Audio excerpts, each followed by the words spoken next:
RTL Matin. Z comme Zemmour. Bonjour Eric Zemmour. Bonjour. Alors vous aussi, vous voulez parler du phénomène des délocalisations au cœur de l'actualité, donc ce matin avec l'inauguration à Tanger au Maroc d'une immense usine Renault, qui sera sa deuxième tête de pont avec la Roumanie pour développer notamment sa gamme de véhicules low cost en Europe. En attendant les explications de Carlos Ghosn, ici même sur RTL dans une demi-heure environ, eh bien dites-nous comment vous réagissez vous ce matin. Oui, 250 € et 9 millions d'euros. On peut résumer avec ces deux chiffres les termes de l'équation de Renault. Résumé certes schématique, partial, caricatural, mais résumé évocateur de l'évolution du capitalisme mondialisé depuis 20 ans. 250 €, c'est le salaire mensuel du travailleur marocain de l'usine Renault de Tanger. 9 millions d'euros, c'est le revenu annuel de Carlos Ghosn en 2011. Sur cette somme astronomique, Renault ne lui verse qu'un petit million, les 8 autres étant versés par Nissan qu'il dirige aussi. En mettant en concurrence les salariés du monde entier, le capitalisme a gagné haut la main la fameuse lutte des classes. Le coût salarial horaire d'un ouvrier dans les usines Renault en France est de 30 € par heure, 8 € en Turquie, 6 € en Roumanie et 4,5 € au Maroc. La monospace Logi, fabriquée à Meloussa, donc près de Tanger, sera 2 fois moins chère que la Renault Grand Scénic fabriquée à Douai. C'est parce que Carlos Ghosn prend des décisions comme celle-là qu'il est rémunéré fastueusement. C'est ce qu'attendent son conseil d'administration et ses actionnaires, et l'idéologie dominante qui règne parmi les investisseurs, les fameux marchés.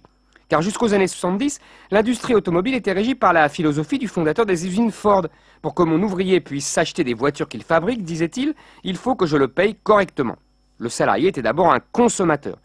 Depuis les années 80, le salarié n'est plus qu'un coût qu'il faut réduire, comme la mauvaise graisse. Les patrons les plus adulés sont les tueurs de coûts, les cost killers, les plus implacables. Carlos Ghosn est de cette race-là. D'accord Eric, mais il n'est pas le seul.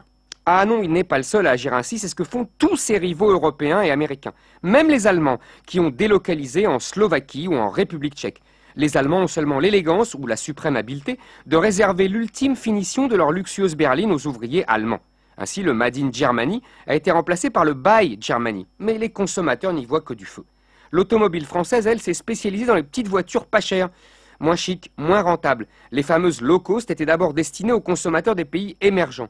Mais les Français se sont rués dessus, preuve éclatante de leur appauvrissement. Renault ne fabrique plus aujourd'hui que 30% de sa production mondiale en France.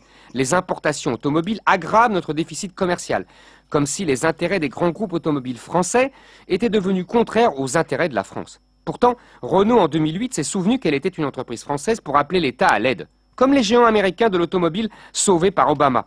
L'État français dispose encore de 15% des parts de l'ancienne régie, mais le représentant de l'État ne critique guère les choix de Carlos Ghosn.